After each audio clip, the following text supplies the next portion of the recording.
Hey everybody, welcome back to another video. I'm Father Roderick, and today I want to honor Star Trek Day, September 8th. Every year we celebrate Star Trek Day, and that goes back to 1966. That's about 2 years before I was born, when the first episode of Star Trek aired on CBS on September 8th.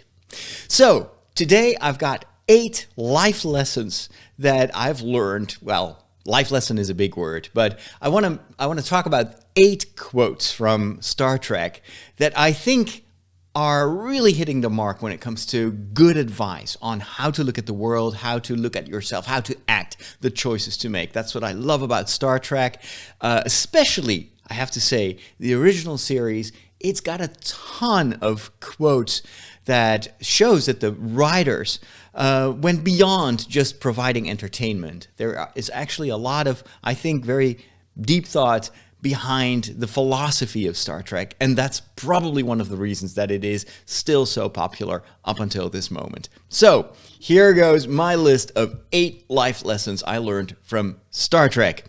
The first quote is from an episode called Elan of Troyes. I hope I pronounced that correctly. And it is a quote by none other than Captain James T. Kirk. And at one point he says, "The prejudices people feel about each other disappear when they get to know each other." So I'll repeat that one more time because it's such a great quote. The prejudices people feel about each other disappear when they get to know each other.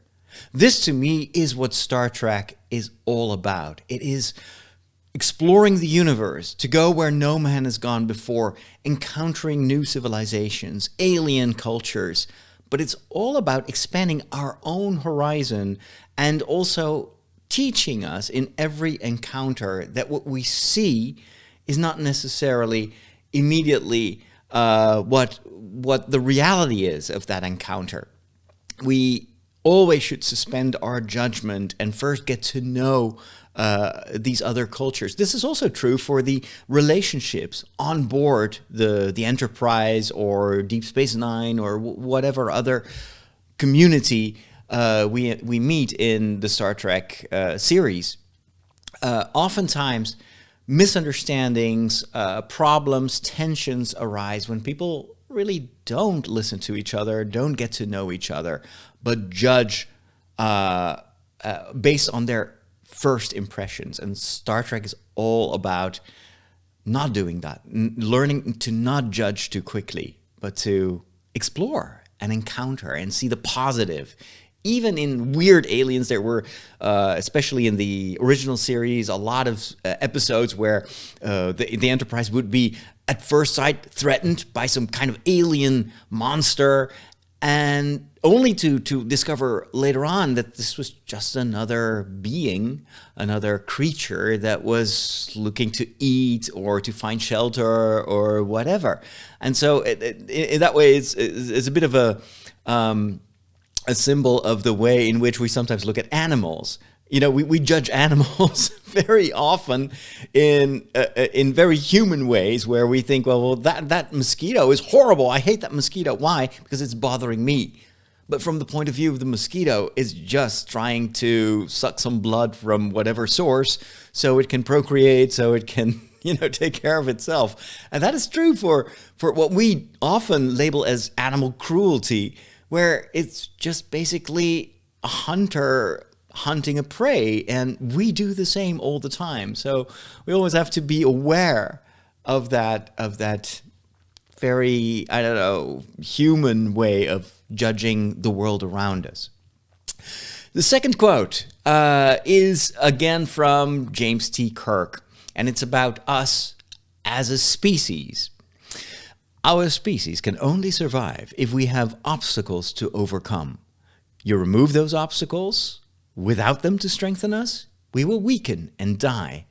This is a great quote, and I think it matches the character of James T. Kirk. He likes a challenge. He likes a problem because it gives him a reason, well, first of all, to fill an episode with his endeavors, but also it challenges him. And isn't mankind all about overcoming challenges? If there's no challenge, then we can just sit and do nothing. But it is every time that we encounter something that we struggle with, that threatens us, that threatens mankind, that threatens the weak in society, the poor, that's where we are pushed to come up with new inventions. When we see a planet, and for us, like a planet like Mars, it's super far away. It will take us years to come there. But the fact that it is so difficult to get there is currently actually motivating all that scientific progress to try to figure out how to get there. And just as with the moon landings, we have been able to apply that, everything we've learned by trying to overcome that challenge. We've been able to apply it in so many areas in our day-to-day life, in our world. So I love this new way of looking at setbacks. This is from the episode Metamorphoses. And I think it is a challenge to metamorphose ourselves, so to change ourselves in a certain way, in the way that we look at setbacks, at disappointments, and what we call failure. Well, failure, yeah, it may be failure when something doesn't work out the way we expect it to be or projected it to be. But a failure can always be a new starting point for another try, a new discovery, an extra effort. So embrace the challenge. The third quote is from Mr. Spock. It's from the episode Amok Time. And Mr. Spock says, "You may find that having is not so pleasing a thing as wanting. This is not logical, but it is often true." So having is not as pleasing as wanting. That sounds illogical, but it is often true. I think Spock here is very modern. This is right on the nose. This is the kind of message that I think we need to hear more than ever, because we live in a society where we're constantly, like, not only on a daily basis, but almost on a minute-by-minute basis, because of our use of mobile devices and all this advertisement tracking and personalization that happens behind the scenes. We're constantly bombarded with temptations, you could say, propositions like, buy me and you'll be happy, have this car, have that, earn this, earn that, and your life will be great. And it oftentimes results in disappointment.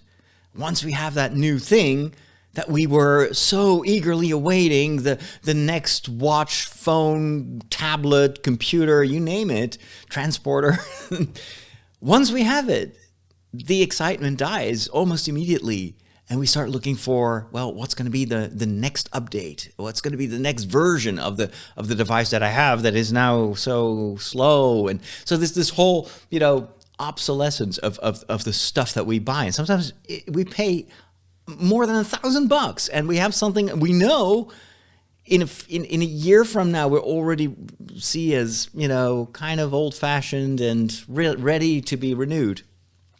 The other side of this quote is longing, wanting, aspiring towards is very fulfilling. It makes us happy. And that is because it deepens our desire, and also it deepens our appreciation of things. If you can have something right away, then where is the joy in that? That's actually one of the things that I loved in Star Trek Voyager, when they reintroduce cooking. And at first the crew, I'm not sure if it's just in Voyager, but I just remember it because it was such an important element of some of the seasons. The cooking is seen as something old-fashioned and illogical. You can just use a replicator, right? But then the cooking itself, having to wait hours and hours for some kind of alien stew, that just makes your appreciation of the final result so much higher. And so it's this cooking is, I think, a great example of how having to work on something, not immediately being able to replicate it, it makes us hungry. And once we have finally concocted our final meal, once we taste it, it is so much better than if we would have eaten it right there on the spot, and because it was delivered. In that respect, in a certain way, the home delivery that many of us are addicted to, it's kind of like our modern day equivalent of Star Trek replicators. We want a pizza, we just order it online, and then 10 minutes later, 15 minutes later, Spider-Man arrives and here's your pizza. But making a pizza yourself, preparing the dough, thinking about what kind of ingredients am I going to put on it, having to, wait for the pizza to cook in the oven, smelling it, all that. It's not part of the eating, it's not part of the having, but it's definitely part of the fun. So think of this quote because I think it is very, very, very good for these times of hyperconsumption. Quote number 4, again, Spock in the episode called Space Seed. Insufficient facts always invite danger. Another quote that is super up to date right now. Think of all the conspiracy theories that are gaining more and more ground. All the fake stuff that is happening, the theories that you see on social media. The deliberate lying and twisting of facts, the sometimes complete, non-existent fact, like the alternative facts and that sort of stuff. We need science, we need facts to make a good judgment on what to do and how to act and what to protect ourselves from. God has given us a brain, not as an option, but almost as a challenge. Use it and use your ability to gather facts, to develop science, to learn about your condition, to learn about the universe, about the way the world works. Use science to make this world better, to help other people. And don't fall for the fake news and the conspiracy theories. Science. I'm very much a Vulcan in that respect. Quote number 5. Again, Spock. You see, I have a kind of a preference for Spock's worldview often. Insults are effective only when emotion is present. This is in the episode Who Mourns for Adonais.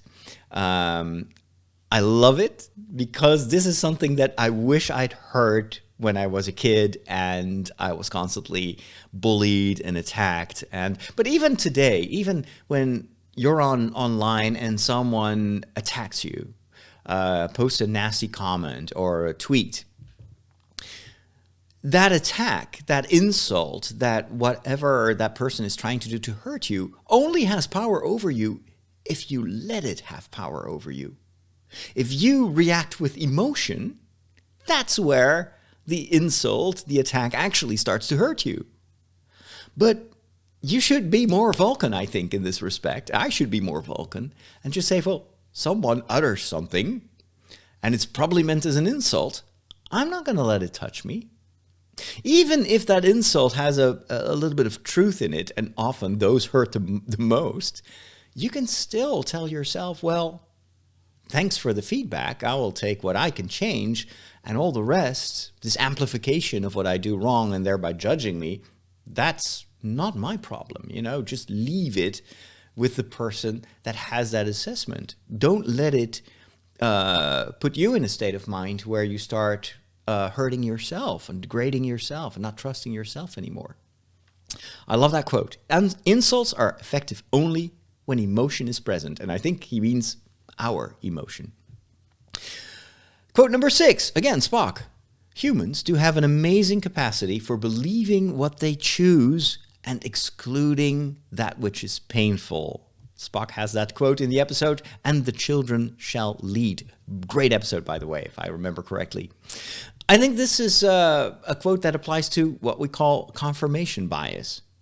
That you think that you're informing yourself, instructing yourself, but at the same time, you're selecting the things you want to hear and the things you'd rather not hear. And so you kind of discard what challenges your worldview, your opinion, and you surround yourself with sources of information. Could be also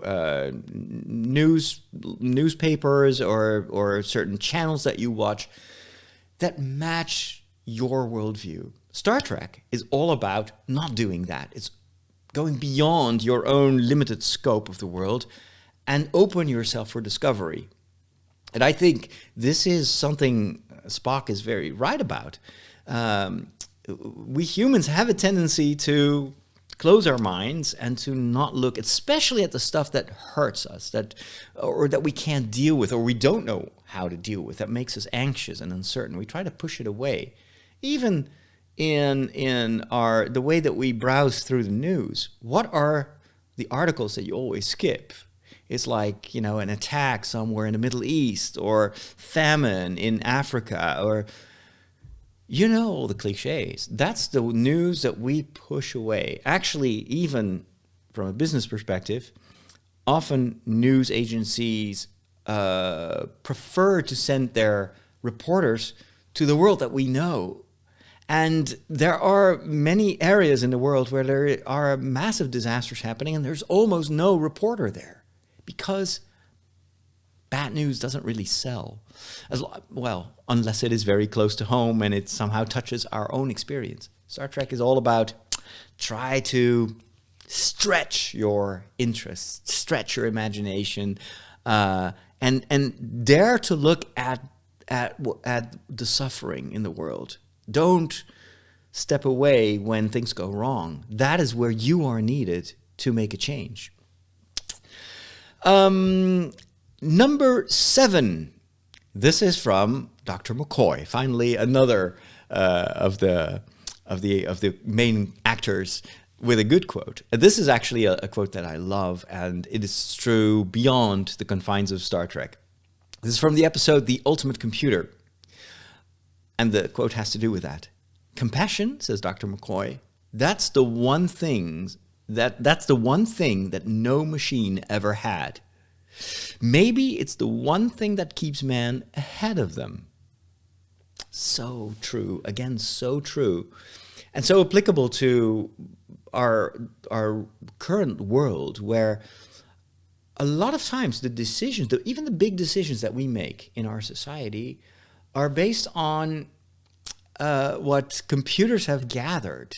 Think of all the data collection that's happening, the profiling, and how much that steers our economy. You get to see what the computer, what the algorithm has decided you should see. That's true for our news feeds. It's true for the YouTube videos that appear on our screens and that are suggested to us. It's all very much driven by algorithms. Whereas Dr. McCoy, I think, is right when he says, isn't it compassion that should steer us? Isn't it compassion that should lead us in what we do, in where we spend our money, how we build up society? If we stop having compassion, especially, of course, for the people that need it most, then we become machines. Compassion is what makes us human. Compassion is what a lot of these stories that touch us so much, be it Star Trek or Star Wars or Harry Potter or you name it, compassion is what stirs the soul, because we feel, whenever we see a story about compassion, that is what we're actually made for. It is, I think, appealing to us because we know that is our vocation, to be compassionate with each other.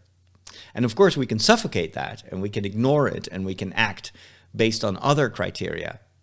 But then we lose ourselves a little bit, and we become, maybe not better than machines or computers. Quote number 8, the final quote. Live now.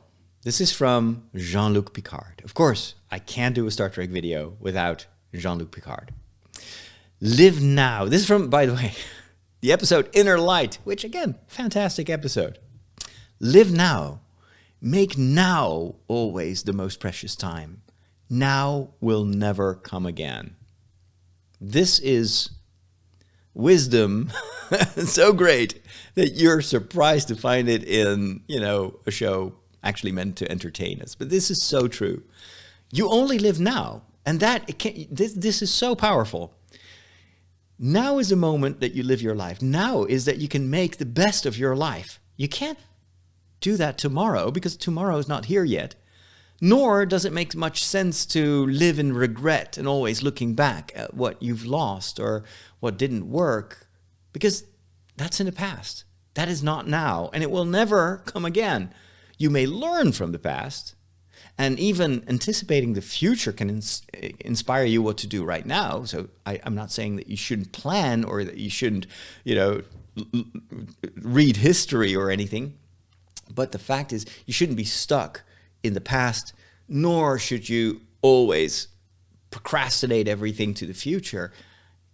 One of the exercises that you could do to implement this in your day-to-day life is to ask yourself, if this was my last day, would I be happy with the choices that I've made? Would I be happy with how I spent this day?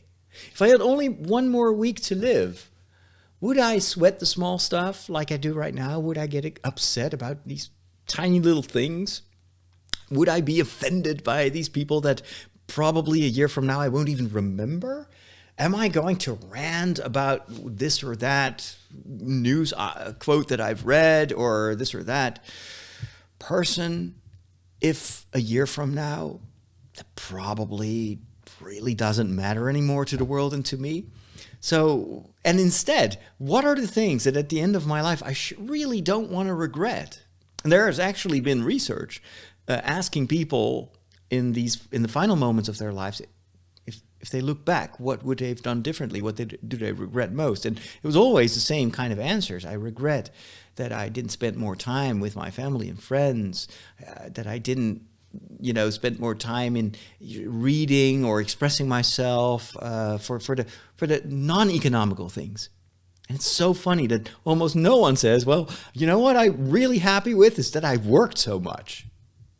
Or even that I've made so much money, because what are you going to do with this money when you're going to die? You can't take it with you. That is also an aspect of Star Trek that has always appealed to me, that in the future, there's no money anymore. Now, I know that in a lot of stories, there's still, economic themes, but the idea is that the United Federation of planets, stars, star systems, actually has gone beyond the exchange of money as a reason to do what we do. I don't know. I don't know if the future will ever be without money, but it does give us a mirror to look at ourselves. How important is money for me right now? How much do I, in a way, use my time to make more of it, even though I don't really need it? So, and what am I, what values, what are the values in my life and in the world that I'm passing by, that I forget about, that I procrastinate and put forward? Yeah, I'll do that when I'm retired. I'll do that next year when I'm not so busy making money. Now is the only moment that you get. You don't know if you will be there tomorrow or next year or year. I've met quite a few parishioners who had someone die, maybe a husband or a wife die at a way too young age, like, I don't know, 66, 67. And then I remember one conversation where this lady told me, my husband was so looking forward to his retirement at 65 because he had always worked so hard. We never saw him. But he told us, I'll make it up to you when I'm 65. Then I'll have plenty of time. And then I'll do all the fun stuff with you. And then he died like a year later. Never got to do all the things that he had pushed forward to the future. So keep this wisdom from Captain Picard in your heart on this Star Trek day, and maybe also in the near future. Live now. Make now always the most precious time. Now will never come again. So think hard. What am I going to do on this Star Trek day? I know what I'm going to do.